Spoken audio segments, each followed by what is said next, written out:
وَلَقَدْ يَسَّرْنَا الْقُرْآنَ لِلذِّكْرِ فَهَلْ مِن مُّدَّكِرٍ.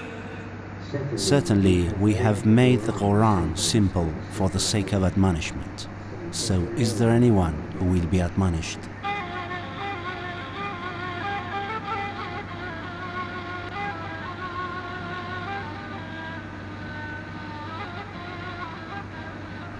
Path towards enlightenment.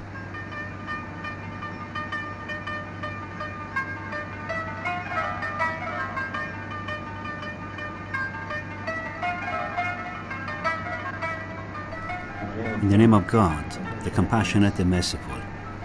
Salam and welcome to our weekly program on an easy-to-understand explanation of the ayahs of the Holy Quran titled Path Towards Enlightenment. We start from where we left you, and here is ayah 6 of Surah Naml. وَإِنَّكَ لَتُلَقَّى الْقُرْآنَ مِنْ لَدُنْ حَكِيمٍ عَلِيمٍ. Indeed, you receive the Quran from one who is all-wise, all-knowing.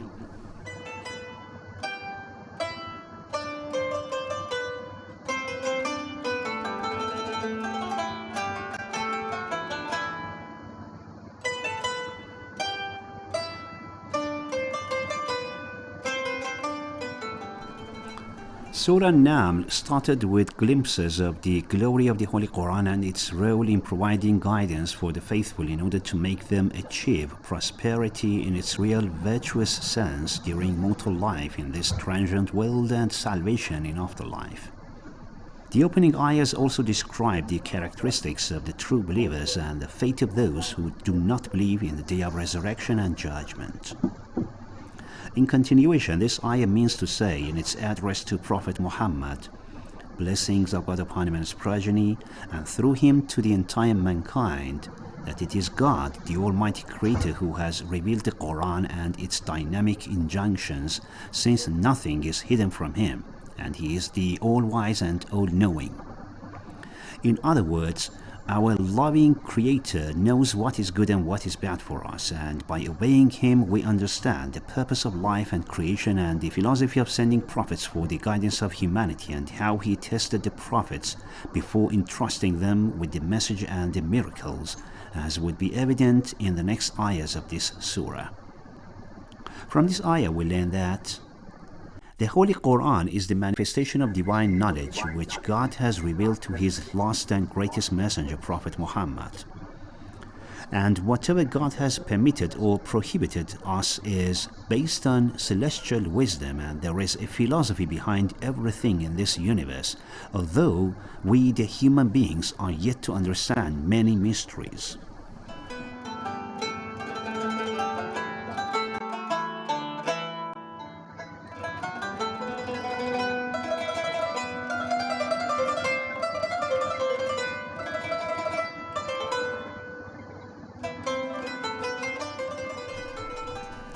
Now, dear listeners, we listen to ayahs 7 to 9 of Surah Naml. إذ قال موسى لأهله إني آنست نارا سآتيكم منها بخبر أو آتيكم بشهاب قبس لعلكم تصطلون فلما جاءها نودي أن بورك من في النار ومن حولها وسبحان الله رب العالمين. يا موسى إنه أنا الله العزيز الحكيم. When Moses said to his family, "Indeed, I see a fire. I will bring you some news from it, or bring you a firebrand, so that you may warm yourselves." So when he came to it, he was called, "Blessed is he who is in the fire and who is around it, and immaculate is Allah, the Lord of all the worlds." "O Moses, indeed I am Allah, the Almighty, the All-Wise. When Moses decided to end his self-exile and return to his birthplace Egypt, along with his wife, the daughter of Prophet Shu'aib, for Egypt, he lost the way in the Sinai Peninsula and was caught up in a cold and stormy weather. While looking for shelter, he suddenly saw a flame of fire in the distance. On the assumption that some people might be around the fire and could help him find a way, he resolved to approach the fire, but did not take his family along as a form of precaution to avoid the prying eyes of strangers who might not be good persons. Therefore, he told his family to stay where they were till he returns, with perhaps good news, or at least with a firebrand to keep themselves warm during the cold night. When he reached the spot of the fire, he saw no one but a very strange scene. The flames were coming from a green bush, which seemed to be on fire, although neither its leaves were being burnt, nor anything around on the ground. This mind-boggling sight made him step back when he suddenly heard a voice calling him by his name.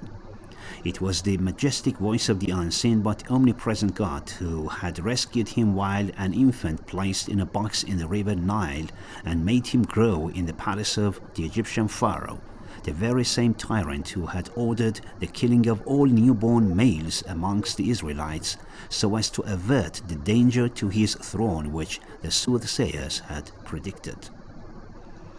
The voice from the seemingly burning bush was soothing to the heart and told Moses not to fear. It was the voice of the all-wise and almighty Creator, who through such a miraculous manifestation of a fire in a green bush that neither burns the leaves nor anything around it, opens his mind to the infinite power of the one and only God, for proper handling of the mission to be entrusted to him for guidance of the Egyptians and salvation of the monotheists from the Pharaoh's oppression. From these ayahs we learn that prophets lead a normal life like all other human beings, with care and concern for the safety and welfare of their wife and children, the basic factors for the greater tasks entrusted to them by God for the guidance of societies and nations. And fire, like all other elements of nature, is the creation of God, and if He, the Almighty Creator, wishes, it becomes devoid of its very essence of burning, as was the case with the seemingly burning green bush that Prophet Moses encountered, and had also heard how his illustrious ancestor, Prophet Abraham, came out unscathed from the huge fire that miraculously turned into a garden the moment the tyrant Namrud threw him in.